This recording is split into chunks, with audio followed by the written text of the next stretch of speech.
인간은 누구나 행복하기를 원합니다. 그러나 실제로 많은 사람들은 행복하지 않다라고 생각합니다. 그래서 행복하지 않은 이유를 사람들은 많은 이유를 말하는데 그중에 많은 경우에는 자신이 가지고 있지 않은 것들을 말합니다. 이것도 없고 저것도 없고 건강이 없기 때문에 그렇고 또 지위가 낮기 때문에 그렇고 많은 자신에게 있지 않은 것들 때문에 자기가 행복하지 않다라고 말을 하는 경우가 많습니다. 진정한 행복이라는 것은 무엇을 가지고 있느냐 없느냐의 문제가 아니라 누구와 함께 있느냐의 문제입니다. 그래서 결핍의 문제라기보다는 관계의 문제입니다.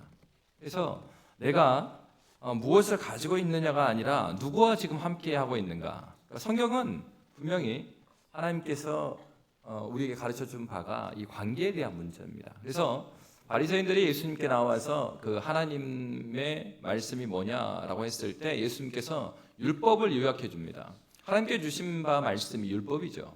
율법을 딱 요약해 주시는데 하나님을 사랑하고 내 이웃을 사랑하라. 관계의 문제입니다. 바로 우리의 행복 유무는 성경에서 증거하는 바는 누구와 함께 있느냐, 관계의 문제를 이야기하고 있는 것입니다. 그런데 이제 중요한 것은 그 율법의 요약이 사랑이고 관계인데 그 율법의 요약은 10계명이 돼 있고 이 10계명의 정중앙에 이 5계명이 있습니다. 내 부모를 공경하라. 그래서 이 5계명 앞부분은 하나님과의 관계 가운데서 우리가 어떻게 살 것인지의 내용이고 그리고 뒷부분은 그 하나님 앞에서 사람들과의 관계를 어떻게 하며 살 것인가에 대한 내용입니다. 그 중앙에 이 부모 공경의 계명을 주신 것이죠. 여러분, 십계명이요. 그 위치, 각 계명이 있는 위치도 우리가 잘 보아야 되는 것입니다. 바로 부모 공경은 하나님을 사랑하는 관계와 사람을 사랑하는 관계를 연결해 주는 고리 역할을 하고 있습니다. 그렇기 때문에 여러분, 내 부모를 공경하라 이 말씀은 너무나 중요한 것입니다. 하나님 사랑과 이웃 사랑하는 것이 어떻게 연결되는가에 대한 문제이기 때문에 그렇죠. 여러분 이것과 같습니다. 어떤 사람은 생각하기를 이렇게 바랍니다. 그 사람은 정말로 신앙이 좋습니다. 다만 사람들과의 관계가 안 좋을 뿐이지요. 이렇게 말을 하는 경우가 있습니다. 우리가 많이 속는 경우가 섬김을 열심히 하고 전도를 많이 하면 그 사람이 신앙이 높은 것처럼 그렇게 생각하는 경우가 있습니다. 그러나 예수님께서는 그렇게 말하지 않았어요. 하나님과 관계 따로 있고 사람과 관계가 따로 있다고 말하지 않았습니다. 우리의 구원은 전인적인 구원입니다. 영혼만 천국 가고 아니면 열심히 사람을 전도를 많이 하면은 천국에 좋은 자리가 있고 그런 것이 아닙니다. 여러분 하나님과의 관계, 사람과의 관계의 균형은 바로 부모 공경의 이 계명 가운데 있는 것이죠. 중요한 것은 하나님을 사랑하는 사람은 그 사랑함이 사람들과의 관계 가운데 드러나지 않을 수 없다 하는 것입니다. 이렇게 하나님 사랑과 사람에 대한 관계, 사랑에 대한 문제가 집약되어 있는 계명이 바로 5계명입니다. 그래서 오늘 본문은 신명기 5장 16절은 내 부모를 공경하라는 이 진리를 우리에게 가르쳐주고 있습니다. 우리 신명기 5장 16절 다시 한번 함께 읽도록 하겠습니다. 너는 내 하나님 여호와께서 명령한 대로 내 부모를 공경하라. 그리하면 내 하나님 여호와가 내게 준 땅에서 내 생명이 길고 복을 누리리라. 아멘. 여러분 이 부모 공경을 해야 되는 이유는 이것은 약속 있는 첫 계명이기 때문입니다. 우리가 교동문에서 읽었던 것처럼 에베소 6장 1절에서 3절의 말씀에 보면은 이렇게 되어 있습니다. 우리 에베소 6장 1절부터 3절 말씀 함께 읽도록 하겠습니다. 자녀들아 주 안에서 너희 부모에게 순종하라. 이것이 옳으니라. 내 아버지와 어머니를 공경하라. 이것은 약속이 있는 첫 계명이니 이로써 내가 잘되고 땅에서 장수하리라. 아멘. 여러분 특징적인 것은 다른 모든 계명에는 구체적인 상급이 언급되지 않습니다. 그런데요, 5계명은 하나님께서 상급을 약속하고 있어요. 그러면 왜 부모 공경에는 상급이 약속되어 있을까 하는 것입니다. 그것은 바로 하나님께서 자녀들이 부모를 공경하기를 간절히 바라셨다는 얘기예요. 그러면 부모를 공경해야 대한 이유가 무엇입니까? 오늘 본문에 나와 있는 것처럼 이것은 약속이 있는 첫 계명인데 에베소 6장의 말씀에 의하면 그리고 신명기 말씀에 의하면 신명기 5장 16절에 보면 여기서 말하는 상급은 생명이라고 그랬어요. 생명. 그래서 내 하나님 여호와가 내게 준 땅에서 내 생명이 길고 이렇게 말합니다. 그럼 사실 오래 산다라는 것은요, 인류 역사에서 엄청난 복이었습니다. 그래서 옛날부터 다 오래 살기를 바랬죠. 건강하고 오래 살기를. 그래서 장수. 그러니까 우리나라만 해도 어떻습니까? 오래 산다고 상징되는 동물이 있으면요, 모두 집을 지을 때도 모두. 그래서 여러분 막 옛날 자기나 수를 놓을 때 보면은 거기에 뭐가 많이 들어가 있어요. 오래 산다는 건 다 들어가 있어요, 이게. 십장생 그래가지고 사람들은 오래 살기를 원했어요. 진시황 영원히 살기를 원했죠. 진시황이 예수를 믿었어야 되는데 그러니까 뭘 막 찾고 다니는 거야. 여러분 그렇습니다. 인류의 역사에 있어서요, 장수는 굉장히 인류가 가지고 있는 소원이었어요. 그래서 여러분 사실은 이 계명을 받았던 당시의 시대상을 생각해 보면 신명기 시대잖아요. 굉장히 옛날 시대입니다. 그리고 이미 수명이 굉장히 줄어들어 있는 상태입니다. 그리고 에베소서 입장에서 봐도 에베소서 봤던 초대교회 상황도 사람들이 그렇게 오래 살지 않는 시대입니다. 지금 시대는 굉장히 수명이 길어졌죠. 그래서 100세 시대라고 하잖아요. 그래서 제가 또 이거 검색해 봤지 않겠습니까? 그래서 WHO에서 2024년 기준으로 글로벌 보건 통계 보고서에서 보면은 세계 평균 기대 수명이 71.4세래요. 그런데 가장 오래 사는 나라 어딜까요? 어딜까요? 아닙니다. 홍콩입니다. 홍콩은 85.63세. 일본은 몇 살일까요? 일본 2등이에요. 일본 몇 살일까요? 84.85세입니다. 3등이 어딜까요? 한국입니다. 한국이 이제 장수국가예요. 한국이 84.43세를 사신답니다. 안타깝게도 남성들은 81세랍니다. 여성은 87세랍니다.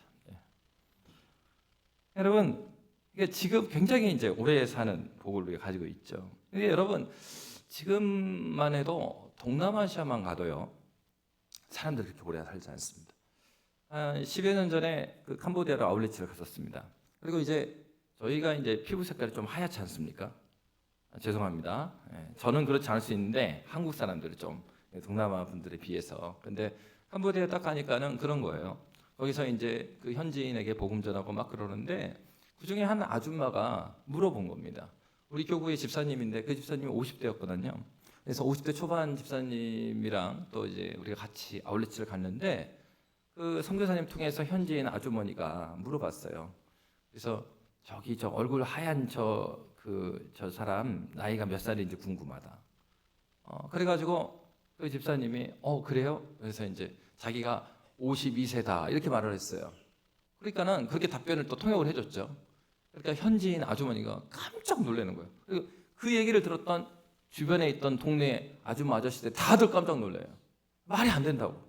거짓말하지 말라고 막 왜 놀리냐고 막 그래요. 왜냐하면 그분들을 봤을 때 저희가 생각했을 때 그분들이 다 우리보다 나이가 많다고 생각했거든요, 저희가. 근데 그 물어봤던 아주머니가 42살이었어요. 근데 이제 선생님한테 근데 왜 이걸 물어봅니까? 그러니까 너무 고와서 물어봤대요. 집사님이 너무 이쁘서 물어봤대. 근데 이뻐서 물어보고 너무 젊고 그럼 몇 살로 봤냐? 그러니까 20대로 봤다는 거예요. 진짜로. 그래서 이게 궁금해갖고 선교사님, 이분들 보통 평균 몇 살까지 사십니까? 그러니까 5, 60대면 다 돌아가신대요. 그러니까는 여러분 엄청 오래 사시는 겁니다 지금. 복 가운데 있는 거죠. 부모 공경을 잘 하시고 계시는 겁니다. 그러니까요, 이게 지금 시대도 마찬가지예요. 장수 국가는 있는데 지금도 그렇게 오래 살지 않는 나라가 꽤 많아요. 그러니까는 그 나라에서는 50대, 60대만, 왜냐하면 이제 10대 후반에 보면은 아이를 낳더라고요. 그리고 5, 60대 정도면 이미 할머니가 돼 있는 거예요. 굉장히 짧게 삽니다. 수명도 길지 않고. 그러니까 보건 문제도 있겠죠. 그러니까 여러분, 이 초대교회나 지금 시대도 마찬가지고 사람들의 수명이 그렇게 길진 않아요. 그렇기 때문에 인류가 생각했던 그 복 중에 하나는 생명에 대한 얘기입니다. 그러니까 물론 길게 사는 것뿐만 아니라 건강하게 길게 사는 거죠. 다시 말하면 생명에 대한 얘기예요. 생명력 있게 사는 것을 사람들은 복이라고 생각했어요. 그래서 다른 계명에는 그런 복이 안 달려 있거든요. 그런데 5계명에는 내 부모를 공경하라. 그리하면 내 하나님 여호와가 내게 준 땅에서 내 생명이 길고 이렇게 약속하고 있습니다. 그래서 바울에서도 뭐라고 했어요? 이 부모 공경이 약속이 있는 첫 계명이다. 이렇게 말한 겁니다. 여러분, 우리가 부모를 공경해야 되는 것은 그래야지 이게 천륜이고 그래야지 사람 사는 도리니까. 그러니까 일반적인 예요, 이 얘기는. 그런데 성경은 분명하게 부모 공경을 명령하고 있습니다.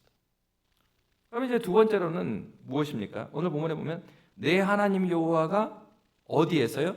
내게 준 땅에서 이렇게요. 생명에 대한 약속뿐만 아니라 땅에 대한 약속이 있습니다. 그러면 땅이 이제 뭐가 중요한가? 그러니까 이 땅에 대한 것은요, 오늘날도 땅이 중요한 부분이 있죠. 그래서 땅이 없으면 쉽지 않잖아요. 다시 말하면 여러분, 자, 부동산, 그렇게 갑자기 좀 이상해졌어. 목사님 오늘 교회 가니까 부동산 얘기를 하더라. 그런 측면에서 말한 게 아니고 이 땅에 대한 얘기는요, 이 신명기 시대, 모세 시대 요때의 땅은 지금보다 더 중요한 의미를 갖고 있었어요. 왜냐하면 땅이 없으면 먹고 사는 게 문제가 생깁니다. 그러니까 생명, 앞에서 말하는 생명의 복을 준다고 그랬잖아요. 요 생명과 땅은 연결이 되어 있는 겁니다. 그러니까 땅이 없으면 먹고 살 수가 없어요. 그러니까 하나님께서 어떤 얘기를 하는 것입니까? 내 부모를 공경하면 내가 너희를 먹이겠다, 이 말씀입니다. 생명과 땅에 대한 얘기는 그거예요. 내가 너희를 살리겠다, 내가 너희를 먹이겠다, 그 약속을 해주신 것이에요. 그러니까 땅에 대한 거는 생과 사에 대한 기준이죠. 더욱이 여러분, 농경사회는 어떻습니까? 땅이 없으면 이건 진짜 어려운 얘기거든요.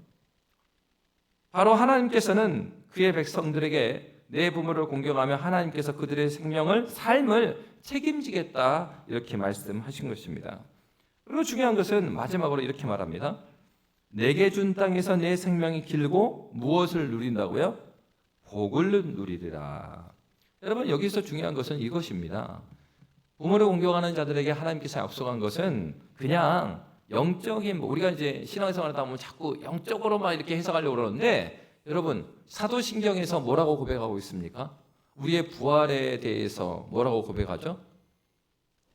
무엇이 다시 사는 것과요? 몸이 다시 사는 것과. 우리의 신앙생활은요, 몸의 부활을 믿는 거예요. 사도 바울도 로마서 12장에서 뭐라고 말하고 있습니까? 우리가 마땅히 드려야 될 산 제사는 너희의 뭐를 주님께 드리라고요?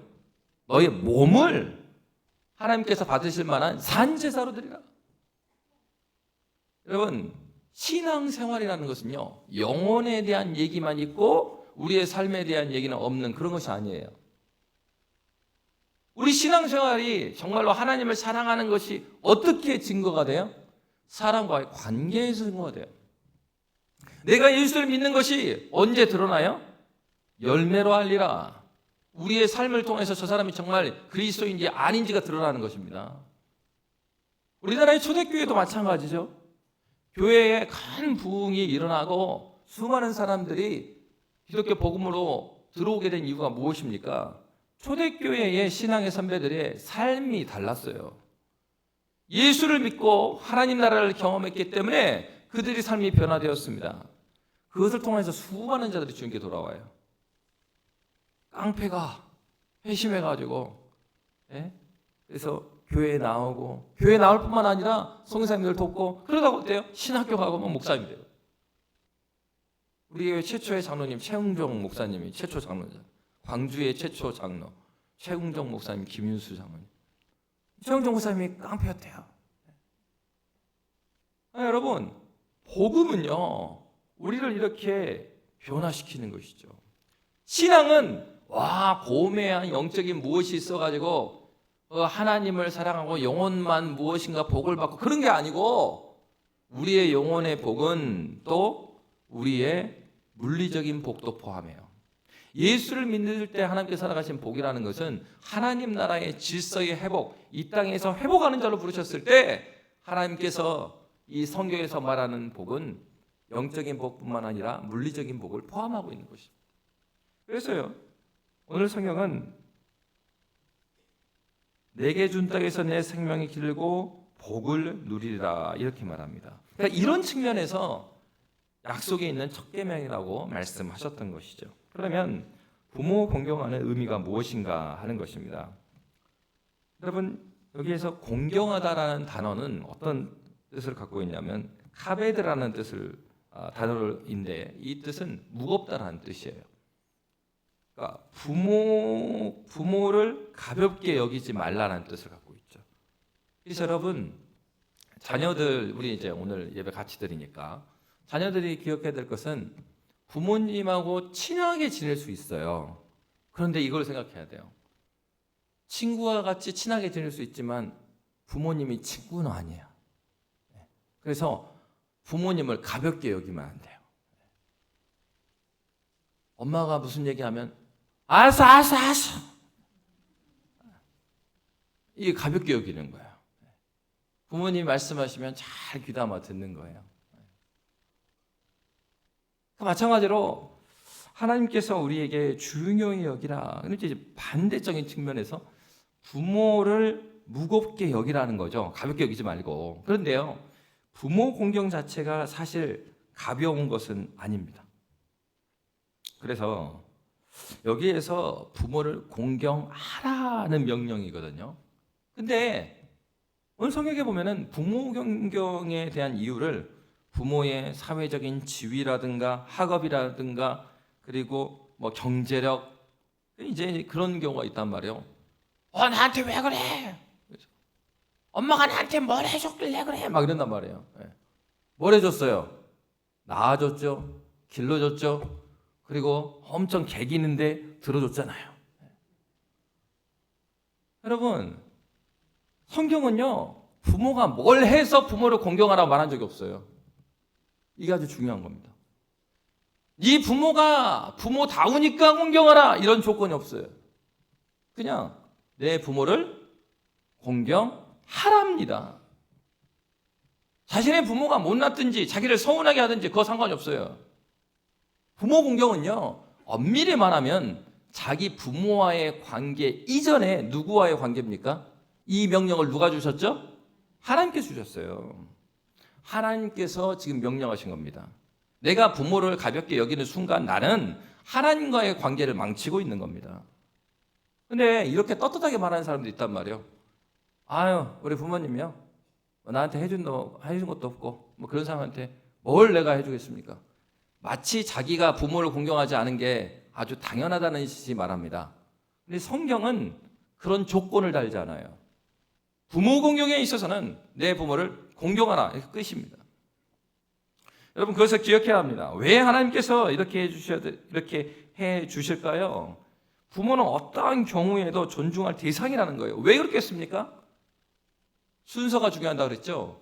계명에서 5계명이 사람들과 관계에서 첫 번째 나온 이유는 하나님과 관계 다음으로 우리가 모든 관계를 배워가는 첫 번째 관계가 부모와의 관계이기 때문입니다. 그리고 사회를 경험하기 전에 이 땅 가운데서 하나님께서 공적으로 세우신 하나님의 대리 통치자가 부모예요. 부모를 공경하지 않는 것은 부모를 세운 하나님을 무시하는 처사입니다. 여러분, 모든 권위주의는 버려야 돼요. 권위주의. 그래서 이 그러니까 무엇인가 마땅한 이유 없이 내가 윗사람 또는 질서적으로 위에 있다고 해서 고압적으로 해서 무엇인가를 행사하는 그런 권위주의는 없어져야 되는데, 권위를 없애면 안 돼요. 왜요? 모든 그러한 권위를 누가 주셨습니까? 하나님께서 주셨어요. 이 세상 주관자들도 하나님의 섭리 가운데 하나님께서 세우신 질서가 있는 것입니다. 그러므로 그리스도인들은요, 부모 공경을 내 부모만 생각하면 절대 안 되고 하나님의 질서 가운데 생각해야 하는 것입니다. 그래서 모든 관계의 시작이 누구로부터 시작돼요? 부모로부터 시작해요. 그 다음 계명들을 보십시오. 부모에 대한 얘기, 살인에 대한 얘기, 도적질에 대한 얘기, 이웃과의 모든 관계들이요, 부모의 권위를 인정하는 것과 함께 그 다음에 사회적인 권위를 내가 어떻게 볼 것인가가 직결되는 겁니다. 그러니까 부모와의 관계 가운데서 부모 교육을 제대로 배우지 못하는 것은 하나님께서 허락하신 권위, 질서를 부정하는 죄를 저지르는 거예요. 그런데 이 부분을 생각지 않아요. 이게 이제 중요한 겁니다. 그래서 성경은 부모 공경에 대해서는 타협이 없습니다. 부모를 공경하라 해요. 신명기 27장 16절에 보면은 이렇게 되어 있습니다. 굉장히 무서운 말씀인데요. 신명기 27장 16절 함께 읽습니다. 그의 부모를 경홀히 여기는 자는 저주를 받을 것이라 할 것이요 모든 백성은 아멘 할지니라. 타협이 없어요. 그냥 아멘 하라 끝입니다. 그럴 뿐만 아니라 고린도전서 13장 2절은 이렇게 되어 있습니다. 함께 읽겠습니다. 내가 예언하는 능력이 있어 모든 비밀과 모든 지식을 알고 또 산을 옮길 만한 모든 비밀이 있을지라도 사랑이 없으면 내가 아무것도 아니요. 여러분, 그렇다고 해서 이러라고 하는 건 아니에요. 부모 공경을 형식적으로 하는 것이 아닙니다. 체면과 예의 때문에 하는 것이 아니란 얘기입니다. 왜요? 사랑이 없으면 아무것도 아니니까. 체면이나 예의 때문에. 사실은요, 자기 부모는 보통 다 공경합니다. 근데 여러분, 모두 그렇지는 않아요. 그 얘기는 좀 뒤에서 할 텐데. 근데 이제 중요한 것은 이제 그 장인 장모라든가 시부모에 대한 것은 예의와 체면 때문에 하는 경우가 많아요. 근데 예수님께서요, 마지막에 십자가를 달리기 전에 일주일 동안 예루살렘 성에 올라가시죠. 그리고 거기에서 혼냈던 게 뭐냐면 바리새인과 서기관들이었어요. 당시에 천국 가면은 딱 두 자리가 천국에 있다. 꼭 갈 수 있는 사람, 그 두 사람이 이 사람들이었어요. 바리새인과 사두개인들이 이 두 사람이라고요. 그런데 예수님께서 뭐라고 말씀하셨냐면 그들에게 화 있을진저 이렇게 말했어요. 너희도 천국에 들어가지 못하는데 천국에 들어가는 사람들까지 니들이 길을 막고 있다. 그러면서 심판을 말씀하십니다. 왜요? 그러면서 그들에게 지적했던 것이 뭐냐면 외식이었습니다. 여러분, 부모 공경은 명령인데 겉으로만 사랑하는 척, 공경하는 척 그 사람들에게 예수님께서 뭐라고 말씀하셨어요? 외식하지 말라. 너희만 천국에 들어가지 못하는 것이 아니라 천국에 들어가려고 하는 자들도 못 들어가게 한다. 무슨 얘기겠어요? 가정에 적용하면 내가 외식적으로 부모를 공경하면 나만 하나님의 저주 가운데 있는 것이 아니라 누구도요. 그걸 보고 있는 자식들도 저주 가운데 들어 넣고 있다니까요. 이 무서운 말씀입니다. 그러니까 오늘날은 이 부모 공경을 너무 무시하는 경향이 있죠. 그런데 하나님의 진리의 말씀, 꽃은 피고 풀은 마릅니다. 그런데 하나님의 말씀은 뭐라고 그랬어요? 영영이 서리라.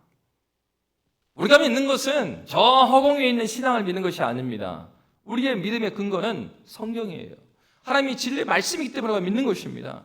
성경은 분명히 우리에게 말합니다. 그러므로 부모 공경을 어떻게 해야 되겠습니까?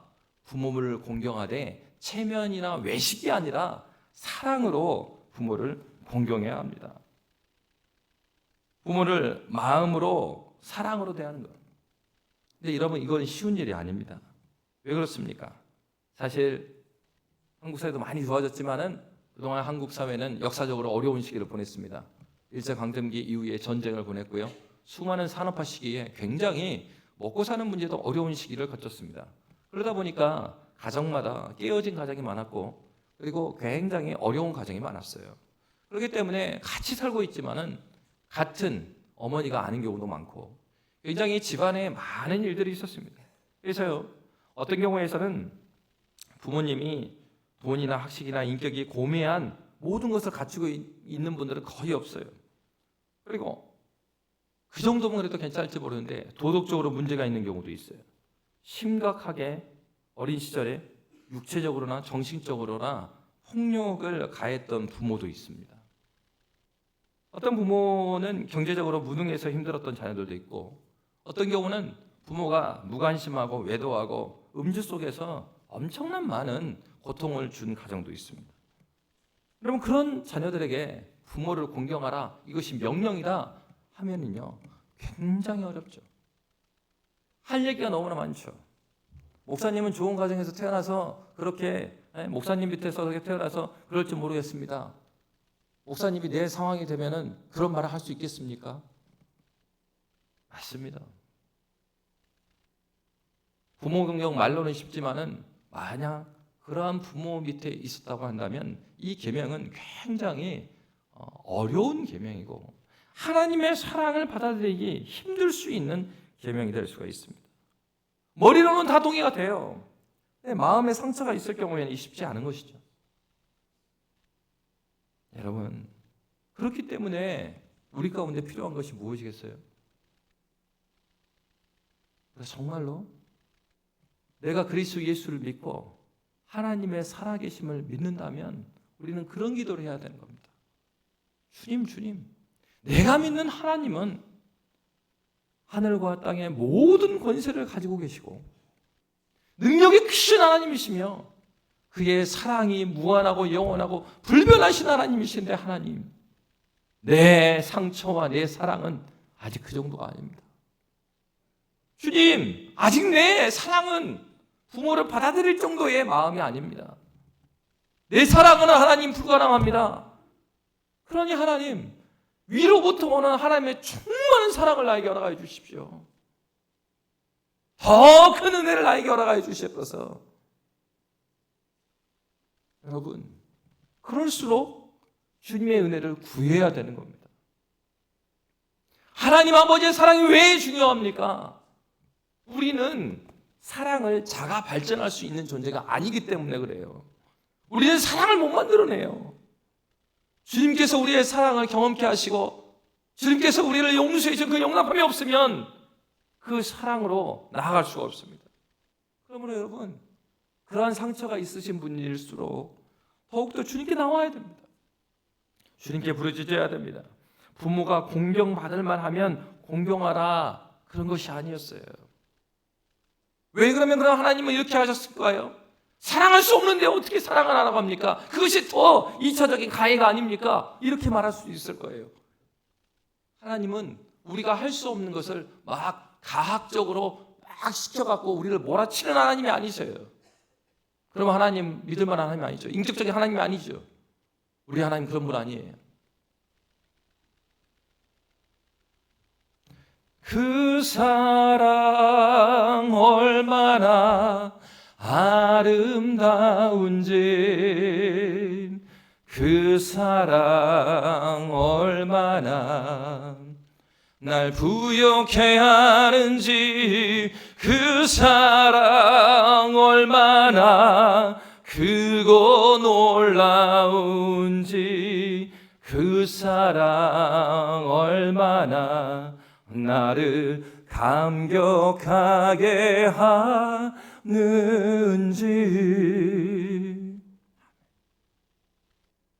우리가 하나님의 사랑에 깊이 빠져들지 않으면 우리가 믿는 그 하나님은 그 아픔, 그 부모가 준 상처, 하나님께서 주신 그 사랑, 그 사랑은 그것보다 훨씬 크고 넓습니다. 우리가 그것을 경험했고 계속해서 사단은 우리의 상처와 그 아픔으로 용서하지 못하게 해요. 넘어지게 해요. 그러면서 우리를 설득합니다. 너 같으면 그렇게 용서할 수 있겠냐고 말합니다. 그러나 하나님의 사랑이 그 정도의 사랑이라면 우리는 예수를 믿을 이유가 없겠죠. 주님은 수도 없이 당신께서 보내신 수많은 선지자를 이스라엘 백성들은 죽였습니다. 그럼에도 불구하고 하나님은 우리를 포기하지 않았어요. 저 선지자 얘기를 안 해도 내 인생에서 수도 없이 주님을 거부했고 예배 가운데 예배드리기 싫어갖고 너무나 거부하고 그리고 예수 믿는 사람들을 박해하고 욕하고 그렇게 했음에도 불구하고 주님은 여전히 나를 향하여서 선생님을 보내시고 친구를 보내시고 전도사님을 보내시고 나에게서는 귀찮은 일인데 하나님은 그 사랑으로 계속적으로 그 사랑을 보내고 있습니다. 우리가 생각하는 것처럼 주님의 사랑은 작지 않아요. 좁지 않아요. 사단은 우리 속입니다. 네 상처가 얼마나 크냐. 너를 생각해라. 네 중심으로 생각해라. 그러나 성경은 그렇게 말하지 않습니다. 하나님의 사랑은 우리가 가지고 있는 그런 아픔과 그리고 연약함들을 다 깨뜨리고도 남을 풍성한 하나님의 사랑입니다. 사랑은 계속해서 우리의 눈을 가리어서 그 사랑을 바라보지 못하게 하는 것이에요. 그러므로 여러분, 우리는 은혜로 나아가야 합니다. 그러므로 어떤 얘기가 나옵니까? 세 번째로, 부모를 용서하지 않고는 사랑할 수가 없어요. 그리고 부모를 용서한다는 것은 그 용서의 힘은 어디서 나오는 것입니까? 우리를 구원해 주시고 우리를 용납해 주시고 용서해 주신 하나님의 사랑이 아니면 그 사랑을 나눌 수가 없습니다.